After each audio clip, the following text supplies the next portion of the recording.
Aparelhos sofisticados da atualidade comprovam que uma energia radiante escapa de cada pessoa e que esta energia varia de acordo com seu estado psíquico.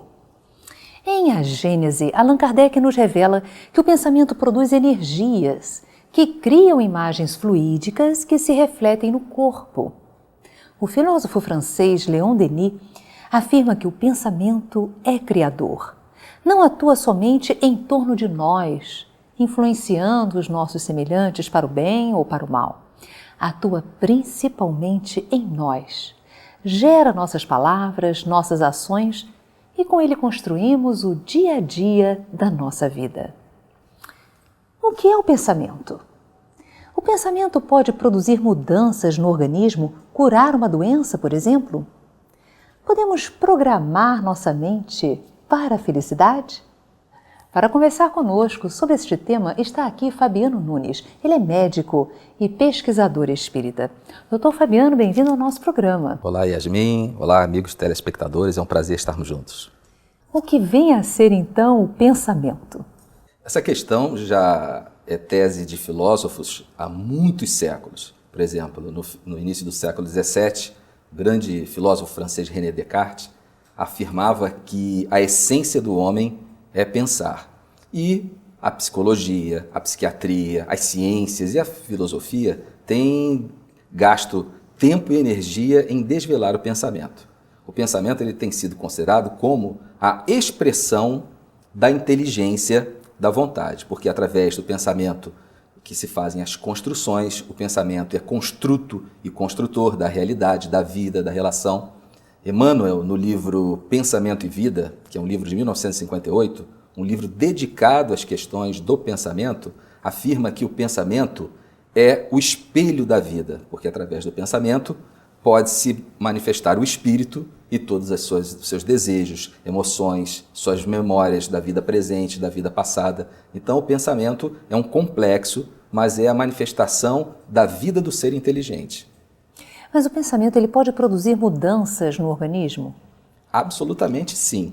Essa questão ela está sendo muito explorada pelas neurociências, pela neuroimunologia. Imagine o seguinte, nós todos temos pensamentos emocionais, comportamentos emocionais, não é verdade? Esses pensamentos, eles se processam em estruturas cerebrais relacionadas ao controle das emoções e essas estruturas têm grande correlação com os centros cerebrais que envolvem e promovem o funcionamento dos órgãos, inclusive do próprio sistema imunológico. Então imagine uma pessoa sob estresse, ou com raiva, com ódio, com sentimentos altamente estressantes, ela tem descarga de adrenalina, descarga de cortisol, substâncias são lançadas ao sangue que fazem um processo de comunicação de mensagem interna, como por exemplo as interleucinas. E as nossas células de defesa, por exemplo, os linfócitos B, as células responsáveis por nos defenderem de vírus, bactérias e células cancerosas, elas recebem essas mensagens químicas desses hormônios como mensagens de não funcionarem, porque nas reações de estresse o organismo ele é preparado para os fenômenos de fugir ou lutar. Isso é um ganho evolucionário.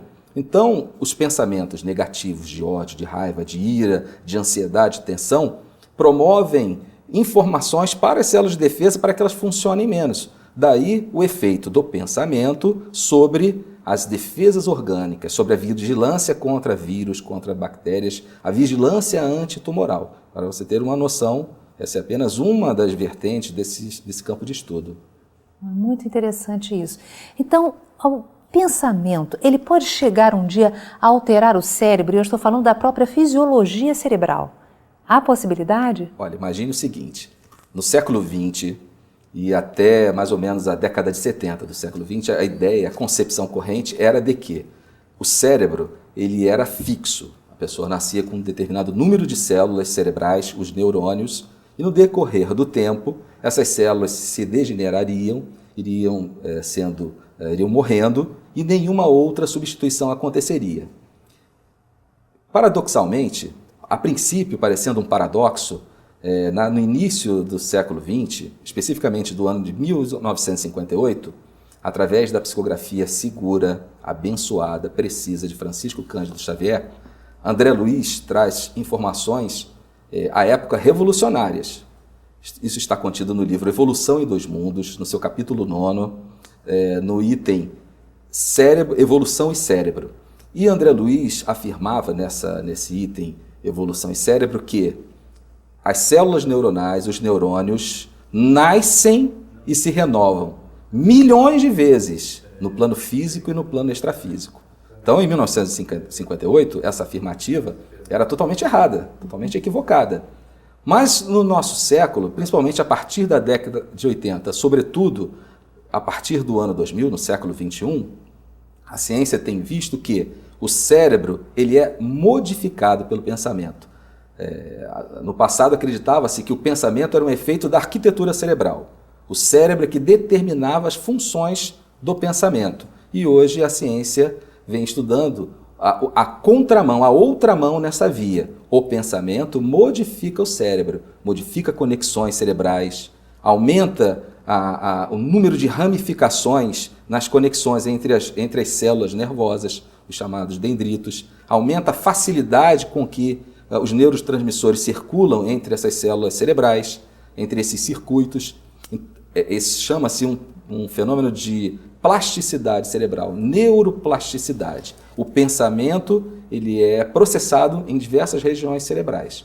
Por outro lado, o pensamento consegue modificar a estrutura cerebral, consegue modificar principalmente a fisiologia das comunicações entre os diversos compartimentos e departamentos do cérebro. Isso aí é extraordinário que você está nos dizendo. Então, de acordo com os meus desejos, os meus pensamentos, aquilo que eu desejo focar a minha vida acaba produzindo uma alteração na própria fisiologia do meu cérebro, porque são feitas ligações neuronais, enfim, elementos bioquímicos são produzidos e acaba até a própria fisiologia do corpo se alterando. É isso mesmo? Eu entendi bem? Entendeu perfeitamente. Esses conhecimentos abriram um novo universo, um novo campo. Desde a pedagogia, desde os cuidados com as crianças, que através de estimulações, desde antes do nascimento, na vida intrauterina e no decorrer de toda a sua vida, pode ter a formação de mais conexões cerebrais. Isso tem um efeito direto na inteligência, um efeito direto na atividade da memória, da criatividade, da arte, da música, das letras.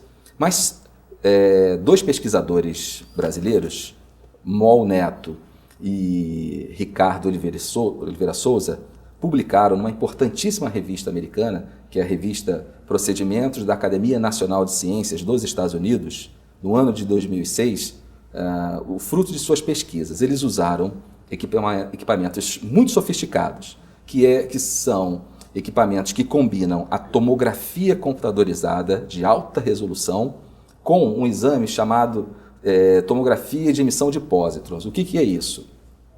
É uma substância química que é injetada no sangue e ela vai para o cérebro. É uma substância radioativa acoplada à glicose.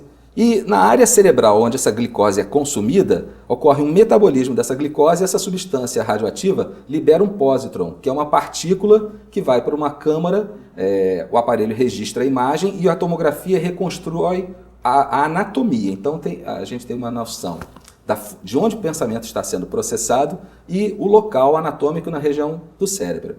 Então eles colocaram estudantes de medicina, voluntários, nesse aparelho, tomografia de emissão de